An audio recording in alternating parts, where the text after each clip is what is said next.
Hello friends, welcome back to my channel economics with Deepti. आज के session में हम लोग बात करेंगे features of the Indian economy at the time of independence. अब यहाँ पे आप सबको पता है कि 1947 में इंडिया इंडिपेंडेंट हुआ। तो हम लोग देखने की कोशिश करेंगे कि 1947 में जब इंडिया इंडिपेंडेंट हुआ, एट दैट टाइम इंडिया में क्या क्या चीजें प्रिवेल कर रही थी, क्या कंडीशन थी इंडियन इकोनॉमी की। अब ये जो टॉपिक है आज का, that is kind of theoretical topic. इसमें आपको कुछ ज्यादा फैक्ट्स याद करने की जरूरत नहीं है। ठीक है, अभी तक मैंने कोई क्वेश्चन देखा नहीं है नेट का, पीवाईक्यू का, जो पर्टिकुलर इस टॉपिक से है। बट इसका मतलब ये नहीं है कि आप इस टॉपिक को स्किप करो।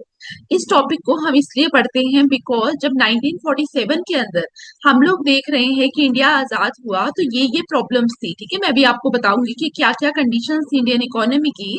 तो हम ये क्यों देखना चाहते हैं, द रीजन बीइंग, अगर हमें प्रॉब्लम्स पता होंगी तो जब हम आगे टॉपिक्स पढ़ेंगे, लेट से जैसे मैं आपको लैंड रिफॉर्म्स पढ़ाऊंगी, तो लैंड रिफॉर्म्स अगर मैंने आपको पढ़ाया तो एट दैट टाइम आप लिंक कर पाएंगे चीजें। ठीक है, कि ये प्रॉब्लम थी, इसके लिए हम ये सॉल्यूशन लेकर आए, और उसके पीछे का क्या बैकग्राउंड था, दैट्स वेरी इंपॉर्टेंट, आपको पता होना चाहिए। क्लियर? तो हम इस चीज को भी देखेंगे आज की क्लास में। और आज की जो क्लास की पीडीएफ होगी, आप उसको भी डाउनलोड कर लेना, टेलीग्राम ग्रुप के ऊपर मिल जाएगी, और नीचे कमेंट पे भी पिन कर दूंगी, वहां पे भी जाकर आप पीडीएफ ले सकते हैं। और साथ ही अगर आपको नेट के प्रीवियस ईयर क्वेश्चंस देखने होंगे तो आप मेंबरशिप क्लासेस को ज्वाइन कर सकते हैं 89 रुपया मंथ में। तो चैनल के ऊपर ज्वाइन बटन दिया होता है, वहां से आप कर सकते हैं। नाउ स्टार्ट करते हैं, लेकिन उससे पहले अगर अभी तक आपने वीडियो को लाइक नहीं किया, then please like, share, subscribe and comment now. देखिए, 1947 में इंडिया जो था वो आजाद हुआ। इंडिया 1947 पे इंडिपेंडेंट तो हुआ, लेकिन अगर आप देखेंगे 1947 में हम लोग जो थे, हमारी जो इकोनॉमी थी वो कोलैप्स्ड हो चुकी थी। 1947 में Indian economy kind of collapsed economy थी।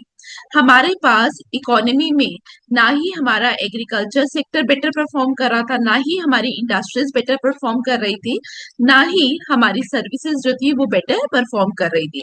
अब ऐसा तो था नहीं कि हमारा इंडिया हमेशा से ऐसा था। हाँ, इंडिया के अंदर इट्स नॉट लाइक कि एग्रीकल्चर कभी आपका डेवलप नहीं था, इंडस्ट्रीज आपकी कभी डेवलप नहीं थी, सर्विसेज आपकी कभी डेवलप नहीं थी, ऐसा नहीं था। आप सब जानते हैं, जब हम इंडियन इकोनॉमी के बारे में बात करते हैं तो इंडिया को जनरली सोने की चिड़िया कहा जाता था। दैट्स वाई जो वेस्टर्न कंट्रीज थी वो इंडिया की तरफ आई, वेस्टर्न कंट्रीज इंडिया की तरफ आई, और इंडिया में इन लोगों ने रूल करने की कोशिश की। अब इंडिया में रूल करने की क्यों कोशिश की? Because India was prosperous. India जो था दैट वो बहुत ज्यादा प्रॉस्पेरस था, इंडिया को सोने की चिड़िया कहा जाता था। इंडिया में रिसोर्सेज अबंडेंट थे। इंडिया में हमारे पास जो गोल्ड था वो भी बहुत ज्यादा था, आप लोगों ने एंशियंट किंगडम्स में देखा होगा। ठीक है, अब यहाँ पे ऐसा क्या हुआ जिसकी वजह से इंडिया की इकोनॉमी में ना ही हमारा एग्रीकल्चर बेटर परफॉर्म कर रहा था, ना ही हमारी इंडस्ट्री बेटर परफॉर्म कर रही थी, ना ही हमारी सर्विसेज बेटर परफॉर्म कर रही थी। देखिए, इंडिया में जब ये लोग आए, ब्रिटिशर्स आए, ठीक है, बाकी भी काफी लोग आए, लेकिन हम मेनली ब्रिटिशर्स पे बात करेंगे। तो लेट से जब ब्रिटिशर्स इंडिया के अंदर आए तो इन्होंने क्या किया, इन्होंने इंडिया की इकोनॉमी को ऐसा देखा कि इंडिया की इकोनॉमी क्या है, it is complementary to the Britain economy, complementary to the British economy. Complementary to the British economy का मतलब, अब इंडिया की इकोनॉमी को इन लोगों ने यूज किया to support the economy of Britain. अब इन लोगों ने क्या किया, इन लोगों ने देखा कि हमारे इंडिया के अंदर एग्रीकल्चर जो था वो बहुत ज्यादा प्रॉस्पेरस था। तो इन्होंने सोचा क्यों ना हम एग्रीकल्चर को डिस्ट्रॉय कर सके। ठीक है, या हम ये कह सके डिस्ट्रॉय को भी छोड़ देते हैं, एग्रीकल्चर सेक्टर को इस तरीके से यूज किया जा सके कि वो ब्रिटेन की जो ट्रेजरी थी अ, उसको भरे। ठीक है, अब ब्रिटेन की ट्रेजरी को भरने के लिए इन्होंने क्या किया, एग्रीकल्चर के ऊपर बहुत ज्यादा टैक्सेस लगाना स्टार्ट कर दिए। आप लोगों ने सुना होगा तीन मेजर सिस्टम जो हम लैंड रिफॉर्म्स के अंदर फिर से पढ़ेंगे, कौन कौन से? महलवारी, रियायतवारी, रियायतवारी और जमींदारी सिस्टम। अब इन लोगों ने, ब्रिटिशर्स जब इंडिया के अंदर आए तो इन्होंने जब ये सिस्टम्स लाए, तो इस सिस्टम का मेजर जो एजेंडा था that is to extract more and more taxes. अब जब more and more taxes extract करने के बारे में बात हो रही थी, तो जो एग्रीकल्चर सेक्टर बहुत ज्यादा हमारी इकोनॉमी के लिए बैकबोन था, वहां से क्या हुआ, जितना अर्न किया वो वहां जाना स्टार्ट हो गया ब्रिटेन की इकोनॉमी में। ठीक है। तो हमारा एग्रीकल्चर सेक्टर जो था वो बहुत ज्यादा बैड स्टेट में आता हुआ हमें दिखाई दिया। और एग्रीकल्चर सेक्टर बैड स्टेट में तो आया, और साथ में क्या हुआ, जो हमारा फार्मर था उसके पास कोई भी मोटिव नहीं रहा कि वो इन्वेस्ट करे further in this agriculture sector. Normally क्या होता है, जो आप अर्न करेंगे, जो आपने एग्रीकल्चर सेक्टर से कमाया, आप कुछ प्रोपोर्शन तो इन्वेस्ट करेंगे, बिकॉज एक बिलोंगिंगनेस है कि ये लैंड जो है वो आपसे बिलोंग करती है। लेकिन इन लोगों ने क्या किया, इन लोगों ने ये सिस्टम्स लाए। मैं लैंड रेवेन्यूज, जब लैंड रिफॉर्म्स के बारे में बात करेंगे तो हम इसके बारे में पढ़ते हैं, इट्स वेरी इंपॉर्टेंट। तो वहां पे हम पढ़ेंगे कि मेजर जब ये सिस्टम्स आए तो क्या हुआ, टैक्सेस तो जाने लगे ब्रिटिशर्स के पास, बट हमारा एग्रीकल्चर जो था वहां पे ना ही जमींदार के पास, ना ही ब्रिटिश गवर्नमेंट के पास, ना ही हमारे फार्मर के पास कोई इंसेंटिव बचा कि वो अब इस पे इन्वेस्ट कर पाए। जिसकी वजह से क्या हुआ, हमारा जो एग्रीकल्चर सेक्टर था वो बहुत ज्यादा बैकवर्ड कंडीशन पे हमें दिखाई दिया। ठीक है, डोमिनेंस ऑफ एग्रीकल्चर था, क्योंकि ये पॉलिसीज आई। और 1947 पे आते आते क्या हुआ, जब ब्रिटिशर्स गए तो हमारा एग्रीकल्चर बहुत ज्यादा बैड स्टेट में था। अब यहाँ पे जो टेक्निक्स भी यूज हो रही थी वो प्रिमिटिव टेक्निक थी, लो प्रोडक्टिविटी थी, फेमिन बहुत ज्यादा आ जाते थे, फूड शॉर्टेज बहुत ज्यादा आ जाता था। और फूड शॉर्टेज का एक और रीजन था, that is the commercialisation of agriculture. यहाँ पे नॉर्मली हमारा जो इंडियन इकोनॉमी का सिस्टम था, वहां पे एग्रीकल्चर जो था वो हम लोगों का कैसा था, सबसिस्टेंस। लेकिन जब ब्रिटिशर्स आए तो उन्होंने कहा कि अब हमें वो क्रॉप्स उगानी चाहिए जहां से हमें प्रॉफिट हो। ठीक है, तो कैश क्रॉप्स में हमारा फोकस होता हुआ दिखाई दिया। तो जब कैश क्रॉप की तरफ मूव हुए तो यहाँ पे इंडिया की इकोनॉमी में फूड स्कार्सिटी हुई, फूड शॉर्टेज हुए, and food shortages ultimately lead to frequent famine. Clear. Commercialisation क्या है, सबसिस्टेंस इकोनॉमी क्या होती है, वो हम डिटेल में पढ़ेंगे, लेकिन अभी के लिए बैकग्राउंड समझाने की कोशिश कर रही हूँ। क्लियर। तो एग्रीकल्चर सिस्टम में आपको समझ आया कि किस तरीके से हमारा एग्रीकल्चर सेक्टर जो था वो बैकवर्ड होता गया। दूसरा, अगर हम इंडस्ट्री के बारे में बात करें, इंडिया के अंदर इंडस्ट्रीज थी।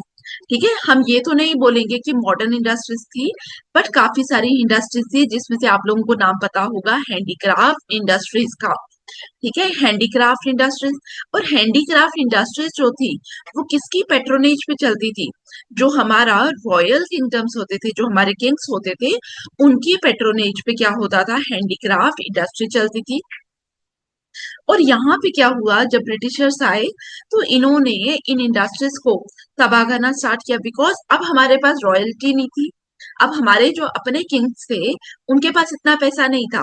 ठीक है, इनफैक्ट अगर आप में से किसी का हिस्ट्री बैकग्राउंड होगा उसको पता होगा, बैटल ऑफ प्लासी आया, बैटल ऑफ बक्सर आया।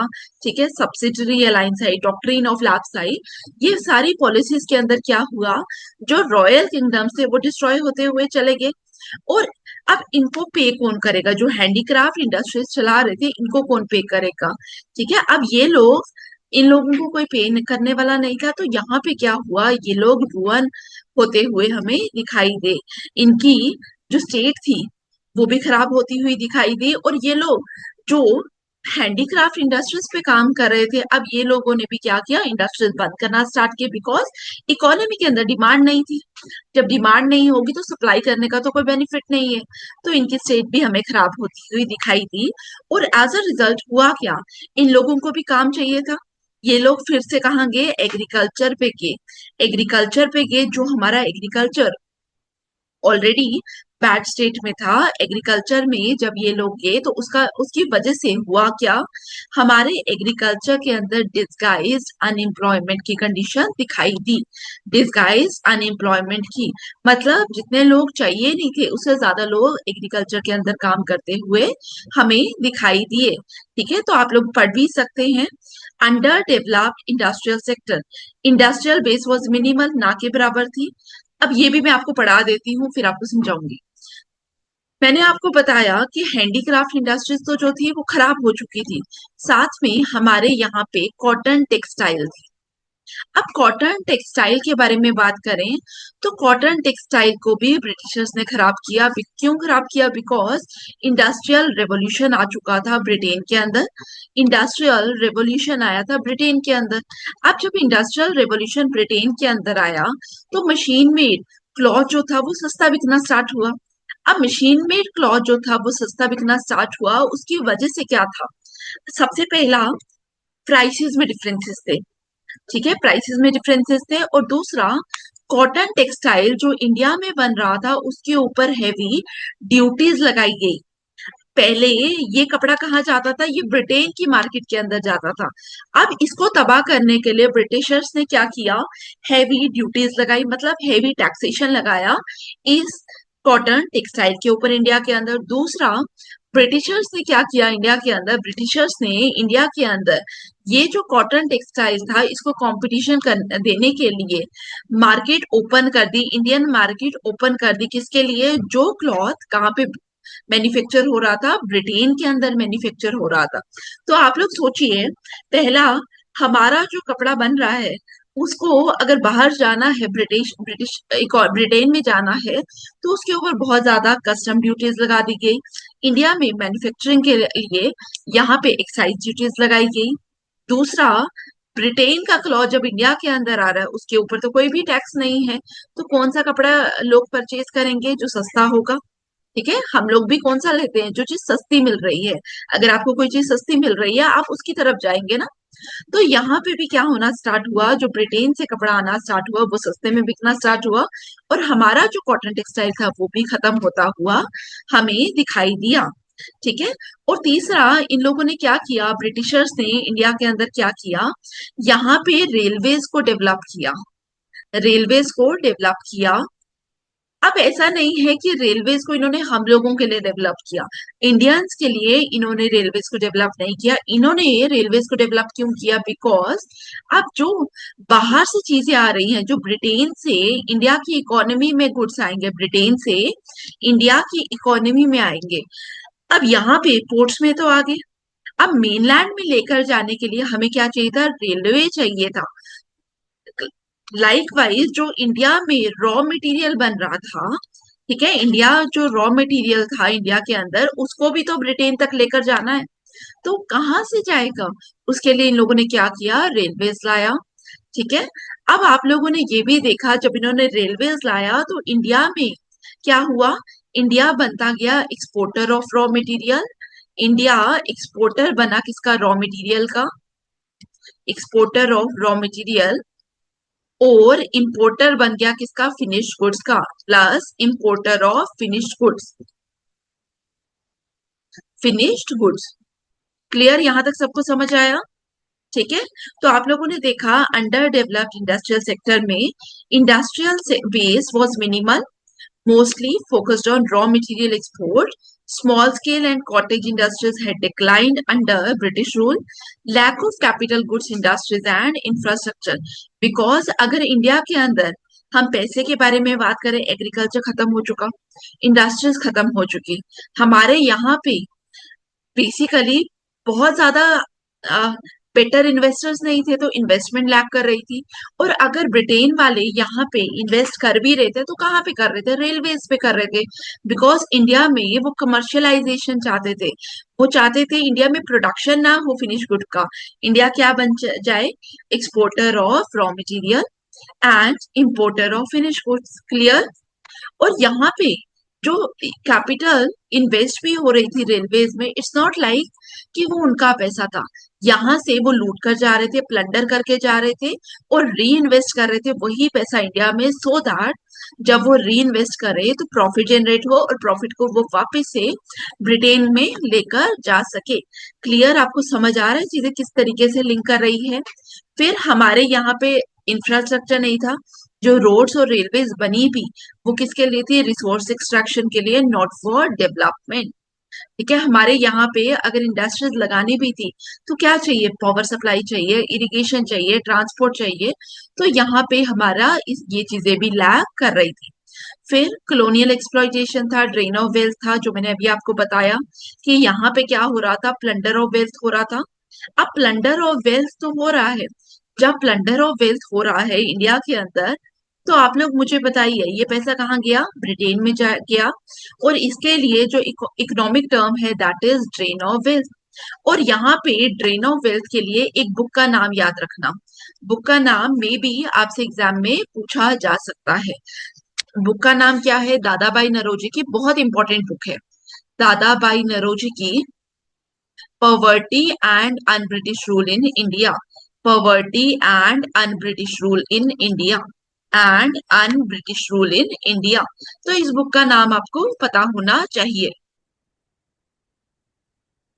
इस बुक के बारे में आपको पता होना चाहिए, मे बी आपसे पूछा जा सके। ठीक है, ये बहुत इंपॉर्टेंट बुक है अगर आप किसी भी एग्जाम के लिए प्रिपेयर कर रहे हैं, लेकिन इंडियन इकोनॉमी भी आपका पार्ट है तो वहां पे इससे क्वेश्चन आ सकता है।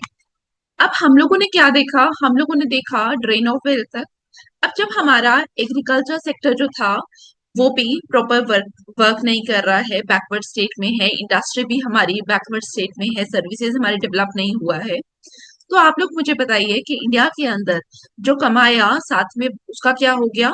उसका ड्रेन ऑफ वेल्थ हो गया। तो इंडिया के अंदर क्या होगा? पॉवर्टी भी होगी, हम लोगों को पॉवर्टी भी दिखाई देगी। दूसरा, हमें यहाँ पे क्या दिखाई देगा? अनएम्प्लॉयमेंट की सिचुएशन भी दिखाई देगी, बिकॉज ना ही एग्रीकल्चर एब्सॉर्ब कर सकता है अनएम्प्लॉयड लोगों को। जो लोग एग्रीकल्चर पे ऑलरेडी काम कर रहे हैं वो क्या कर रहे हैं? डिस्गाइज अनएम्प्लॉयड है। मतलब डिस्गाइज अनएम्प्लॉयड का याद रखना, इसका मतलब होता है marginal product of labour is equal to zero. Disguise unemployed जब हम बोलते हैं कि हमारा जो लेबर है वो क्या दे रहा है? वो डिस्गाइज अनएम्प्लॉयड है, इसका मतलब हमारे यहाँ पे जो लेबर है वो क्या होगा? उसका मार्जिनल प्रोडक्टिविटी क्या होगी? जीरो होगी। क्लियर? कई बार पूछा जाता है। ठीक है, अब यहाँ पे हम लोगों ने क्या देखा? हाई पॉवर्टी एंड अनएम्प्लॉयमेंट, फिर लो literacy and poor health. Because poverty है, पॉवर्टी का एक आउटकम आएगा लो लिटरेसी। और लिटरेसी रेट इंडिया के अंदर वॉज बिलो 20%। क्यों कम था? बिकॉज ब्रिटिशर्स जो थे वो इन्वेस्ट नहीं कर रहे थे हमारी एडुकेशन के ऊपर। यहाँ पे ना ही उन्होंने ह्यूमन डेवलपमेंट में इन्वेस्ट किया। अगर ह्यूमन डेवलपमेंट में इन्वेस्ट किया होता तभी तो हमारा एडुकेशन सेक्टर भी डेवलप होगा। तो हमारा जो एडुकेशन सेक्टर था वो भी यहाँ पे डेवलप नहीं हो रहा था। क्लियर यहाँ तक? तो ये मेजर पॉइंट्स है जो आपको पता होना चाहिए। और दूसरा, हैवी डिपेंडेंस ऑन इंपोर्ट्स, मैंने आपको बता दिया। लैक ऑफ कैपिटल फॉर्मेशन, ठीक है, यहाँ पे फाइनेंशियल इंस्टीट्यूशंस ही नहीं थे, तो उसकी वजह से इंडस्ट्रियल ग्रोथ नहीं हो रहा था। ग्रोथ कहाँ पे हो रहा था? रेलवेज में हो रहा था। वो भी क्यों हो रहा था? बिकॉज ब्रिटिशर्स के अपने इकोनॉमिक इंटरेस्ट थे। और अनइक्वल रीजनल डेवलपमेंट के बारे में भी पता होना चाहिए। अनइक्वल रीजनल डेवलपमेंट क्यों? बिकॉज जहां जहां पोर्ट्स थे वहां वहां तो डेवलप होता हुआ हमें एरिया दिखाई दिया, लेकिन what about the rest of India? Rest of India के बारे में क्या? ठीक है, वहां से तो इन लोगों ने रेलवेज खड़ी कर दी, वो एरियाज जो थे वहां पे लोगों को मिलना स्टार्ट हो गया। लेकिन अगर हम बाकी लोगों के बारे में बात करें तो बाकी लोगों के बारे में हम बात नहीं करते। क्लियर? बाकी एरियाज हमें डेवलप होते हुए नहीं दिखाई दिए।